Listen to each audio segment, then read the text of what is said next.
தேவுடைய மீனமாயாமையாய் ஏனமாய் அரியாய் குரலாய் மூவுருவில் ஈராமனாய் கண்ணனாய் கற்கியாய் முடிப்பான் கோவில். இது பெரியாழ்வார் பாடிய பாசுரம்.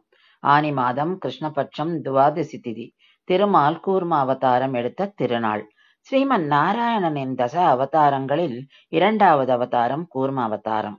தேவர்களுக்கு அமுதம் கிடைக்க பார்க்கடலை கடைந்த போது மத்தாக பயன்படுத்திய மிக கனமான மந்திரமலை வழுக்காமல் இருக்க தாமே ஒரு மேடை போல வலிமையான கூடு கொண்டு மூடிய ஆமை வடிவம் எடுத்தார். ஆந்திராவில் ஸ்ரீகாகுளம் மாவட்டத்தில் ஸ்ரீ கூர்மம் என்ற ஊரில் கூர்ம அவதாரத்திற்கான கோவில் உள்ளது. ஸ்வேத மகாராஜா பெருமாளை கூர்ம அவதாரத்தில் சேவிக்க வேண்டும் என்று தவம் இருந்தான். அவனுக்காக காட்சி கொடுத்த இடம் இது.